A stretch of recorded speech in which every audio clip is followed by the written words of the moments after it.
నమస్తే. ఆంధ్ర రాష్ట్రంలోని ఇంచుమించుగా డెవలప్‌మెంట్స్‌కి సంబంధించిన పనులన్నీ గూడా శరవేగంగా జరుగుతున్నాయనేదైతే కొంతమేర మనకు కనిపిస్తూ ఉంది. సో, ఈ స్టీల్ బ్రిడ్జ్‌లు గానియండి, అలాగే కొన్ని ఆహ్, ప్రాజెక్ట్స్‌కి సంబంధించి. మరి వీటికి రీసెంట్‌గాను అమరావతిలోని కొన్ని ప్రాజెక్ట్‌లనైతే ఓపెన్ జేయడం జరిగింది. ఈ ఓపెనింగ్‌కి డిప్యూటీ సీఎం పవన్ కళ్యాణ్ వెళ్ళలేదు. సో, ఎందుకు వెళ్ళలేదు? చంద్రబాబుకి అలాగే పవన్ కళ్యాణ్‌కి మధ్య కొంత గ్యాప్ కనిపిస్తూ ఉంది అనే వార్త ఇప్పుడు ఓవరాల్‌గా సోషల్ మీడియాని షేక్ చేస్తుంది. సో, ఎందుకు వాళ్ళిద్దరి మధ్య గ్యాప్ వచ్చింది? నిజంగానే గ్యాప్ ఉన్నదా? మరి కూటమి ప్రభుత్వం అనుకుంటున్నప్పుడు ఎట్లాగా ముందుకు అడుగులు వేయబోతోంది? సో, ఇది మనం మాట్లాడదాము. దీని మీద మంచి అనాలిసిస్ ఇవ్వడానికి సీనియర్ జర్నలిస్ట్ దాము బాలాజీ గారు. సార్ నమస్తే సార్. సార్ అంటే కూటమి గవర్నమెంట్‌తో ఆంధ్ర రాష్ట్రం అభివృద్ధి పదంలో దూసుకుపోతుంది. సో, ఇది మనం వింటున్నాం ఆ నేతల నుంచి.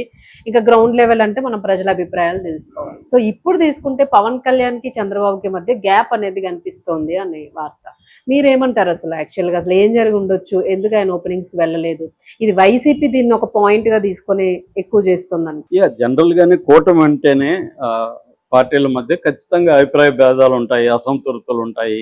ఎందుకంటే ఎక్స్పెక్టేషన్ కి రీచ్ అవ్వడం అనేది కష్టం. ఎందుకంటే పవన్ కళ్యాణ్ వల్లనే తెలుగుదేశం అధికారంలోకి వచ్చాడు అనేది వచ్చింది అనేది అందరూ కూడా నమ్మే విషయమే. చంద్రబాబు కూడా అది నమ్ముతున్నాడు కాబట్టి పవన్ కళ్యాణ్కి ఇంపార్టెన్స్ ఇస్తున్నాడు. లేకపోతే ఎప్పుడో పవన్ కళ్యాణ్ని దూరం పెట్టేవాళ్ళు. ఎందుకంటే పవన్ కళ్యాణ్ లేకపోయినా ఈ ప్రభుత్వం ఏం కూలిపోదు. వాళ్ళకి మంచి మెజార్టీ ఉంది తెలుగుదేశానికి. కానీ 2029లో కూడా ఇదే కాంబినేషన్ తెల్లాలనేది చంద్రబాబుకు ఉంది కాబట్టి పవన్ కళ్యాణ్కి ఇంపార్టెన్స్ ఇస్తున్నాడు. నిజానికి తెలుగుదేశంలో కూడా చాలా మందికి అది ఇష్టం లేదు. పవన్ కళ్యాణ్కి ఎందుకు ఇంత ఇంపార్టెన్స్ ఇవ్వాలి, లోకేష్ను కూడా డిప్యూటీ సీఎం చేయాలి, ఇలాంటివన్నీ కూడా వచ్చాయి గతంలో. అవన్నీ కూడా లోకేష్ కానీ చంద్రబాబు కానీ వాటన్నిటిని పక్కన పెట్టి లేదు మనకు పవన్ కళ్యాణ్ అవసరం ఉంది, అందుకని పవన్ కళ్యాణ్కి మనం ఇంపార్టెన్స్ ఇవ్వాలనేది జాగ్రత్తగా ఎప్పటికప్పుడు ఇస్తూనే వస్తున్నారు. నిజానికే పవన్ కళ్యాణ్ అప్పుడప్పుడు హోంశాఖలో ఇంటర్వ్యూన్ కావడం, లేకపోతే చంద్రబాబును ఇబ్బంది పెట్టేట్టుగా కొన్ని మాట్లాడడం, తిరుమలకు సంబంధించి కూడా అక్కడికి వెళ్ళి వాళ్ళు తప్పు చేశారు వీళ్ళు తప్పు చేశారు అనడం, ఇలాంటివి కొన్ని జరిగినప్పుడు కూడా మళ్ళీ చంద్రబాబు దాన్ని ఆయన్ను పాసిఫై చేయడం, వాళ్ళ ఇంటికి వెళ్ళడం, ఇలాగంతా కూడా జరుగుతున్నాయి గతంలో కూడా. ముఖ్యంగా బాలకృష్ణ అసెంబ్లీలో మాట్లాడినప్పుడు కూడా పవన్ కళ్యాణ్ అఫెండ్ అయ్యాడని చిరంజీవి గురించి కామెంట్లు, అప్పుడు కూడా చంద్రబాబు వాళ్ళ ఇంటికి వెళ్ళాడు. ఇలాగా కొన్ని మనస్పర్ధలు అనేవి కామన్ అండి, దాంట్లో ఎవరున్నా వస్తాయి. ఇప్పుడు లేటెస్ట్గా ఏమైందంటే అమరావతిలో నిన్న కొన్ని డెవలప్మెంట్ యాక్టివిటీకి సంబంధించి చంద్రబాబు ప్రారంభోత్సవం చేశాడు. ముఖ్యంగా సీడ్ యాక్సెస్ రోడ్ ఫేజ్ 2 ఇది వెరీ ఇంపార్టెంట్ అమరావతి ట్రాన్స్పోర్ట్కి. అది తర్వాత 2 స్టీల్ బ్రిడ్జిలు, తర్వాత ఎమ్మెల్యే ఎమ్మెల్సీ క్వార్టర్స్, ఇవి ప్రారంభోత్సవం జరిగింది. ఈ ప్రారంభోత్సవానికి ఆహ్వానించడానికి మున్సిపల్ అండ్ అర్బన్ డెవలప్మెంట్ శాఖ మంత్రి పొంగూరు నారాయణ స్వయంగా వెళ్ళి పవన్ కళ్యాణ్ ఆహ్వానించాడు. అంటే ఆయనకి ఇంపార్టెన్స్ ఎంత ఇస్తున్నారో తెలుగుదేశం వాళ్ళు ఇది కూడా అర్థమవుతుంది. మామూలుగా అయితే డిప్యూటీ సీఎం అనేది రాజ్యాంగబద్ధ పదవి కాదు. ఆయన కూడా పవన్ కళ్యాణ్ కూడా అందరు మంత్రుల్లో ఒక మంత్రే.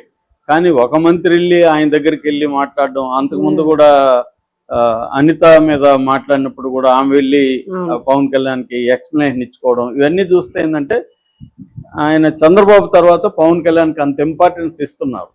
కాకపోతే ఇది సింబాలిక్ ఇంపార్టెన్స్ అనుకోండి, సింబాలిక్ వేరు రియల్ వేరు. రియల్ నిజంగా డిప్యూటీ సీఎంగా ఉండేది లేదా యాక్టింగ్ సీఎంగా ఉండేది లోకేష్. రియల్కి సింబాలిక్ తేడా ఏంటి?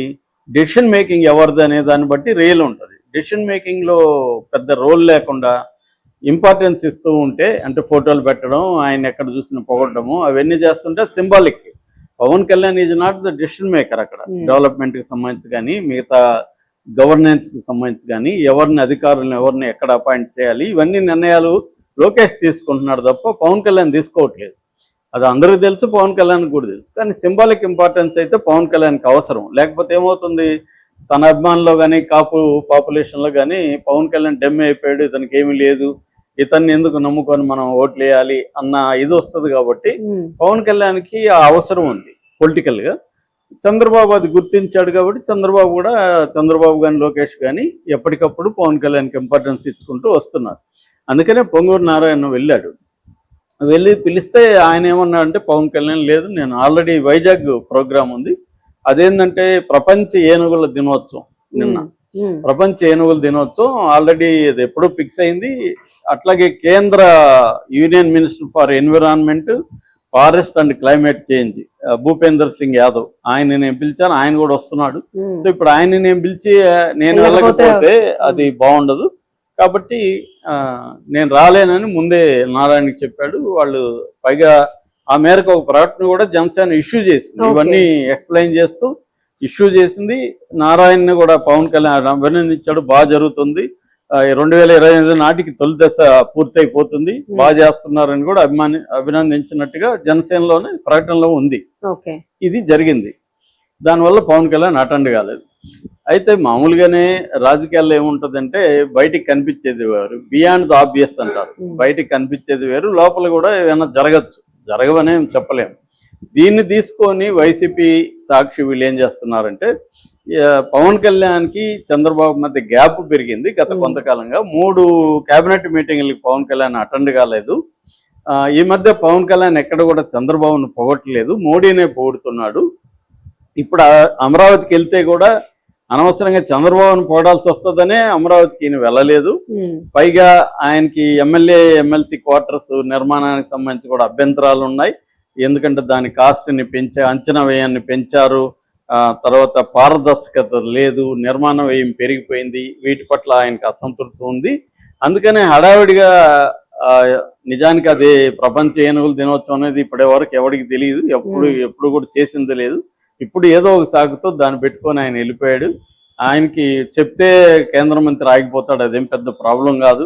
సార్ నాకు అమరావతి ఇది ఉంది, నేను మిమ్మల్ని పిలిచాను కానీ ఇప్పుడు నేను రాలేనండి అని ఆయనకి చెప్తే ఆయనకేమి ఇది పెద్ద విషయం కాదు కదా, ఆయన ఆగిపోతాడు.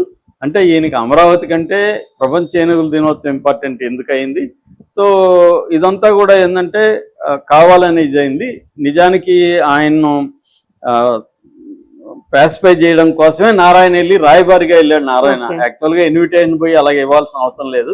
మామూలుగా మంత్రులు ఇన్విటేషన్లు పంపిస్తే అధికారులు పంపిస్తారు, వస్తారు. దానికి ఒక మంత్రిని ఇంకొక మంత్రి వెళ్ళి ప్రత్యేకంగా ఆహ్వానించాలి, ఇది ప్రభుత్వ కార్యక్రమం. మళ్ళీ ఒక మంత్రిని ఇంకొక మంత్రి పోయి పిలవరు కదా.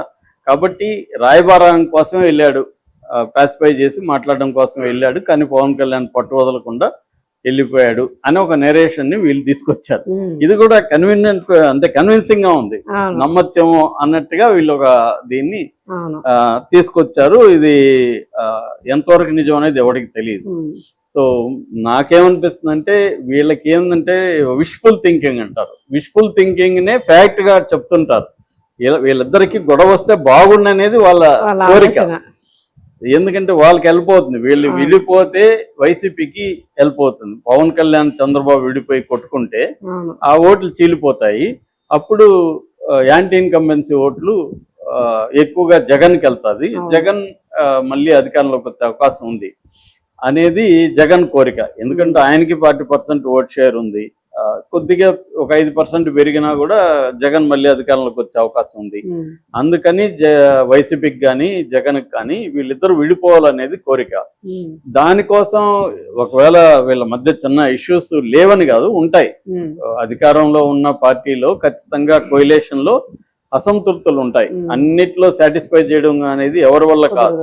సో అలాంటి ఉన్నప్పుడు దాని చిన్న గ్యాప్ ఉంటుంది అనుకోండి, ఆ గ్యాప్ను పెద్దకు పెంచి ఇక్కడ చిన్న లీకేజీని పట్టుకొని అది పెద్ద ఇదైపోయింది, మొత్తం భవనమే కూలిపోబోతుంది, ఇలాగా వీళ్ళు ప్రచారం చేస్తున్నారు అనేది అనిపిస్తుంది. అది వాళ్ళ అవసరం, వాళ్ళని మనం తప్పు పట్టలేము. వైసీపీ అవసరం ఏంటి, వాళ్ళకున్న ఆయుధాలను వాళ్ళు వాడాలి కదా, అందుకని కన్ఫ్యూజ్ చేయడానికి ట్రై చేస్తూనే ఉన్నారు. సో నాకు తెలిసి అదేమి జరగదు. ఖచ్చితంగా పవన్ కళ్యాణ్కి వేరే ఆల్టర్నేటివ్ లేదు. చంద్రబాబు అన్న పవన్ కళ్యాణ్ పక్కన పెట్టి ధైర్యం చేసి చేయొచ్చామో కానీ పవన్ కళ్యాణ్కి ఆ ఛాన్స్ లేదు. ఎందుకంటే చంద్రబాబు లేకపోతే, తెలుగుదేశం బీజేపీ లేకపోతే పవన్ కళ్యాణ్ కూడా గెలిచే పరిస్థితి లేదు స్వయంగా. ఎందుకంటే ఆయన ఓట్ షేర్ అంత అండి 6% కంటే మించి లేదు. అందువల్ల చంద్రబాబుకి పవన్ కళ్యాణ్ ఎంత అవసరమో అంతకంటే పవన్ కళ్యాణ్కి చంద్రబాబు అవసరం ఎక్కువ ఉంది. కాబట్టి వీళ్ళ కూటమి విడిపోవాలని కోరుకోవడం అనేది వాళ్ళ అవసరం. కాబట్టి వాళ్ళు కోరుకొని మనల్ని నమ్మించడానికి అప్పుడప్పుడు ట్రై చేస్తుంటారు. Thank you sir.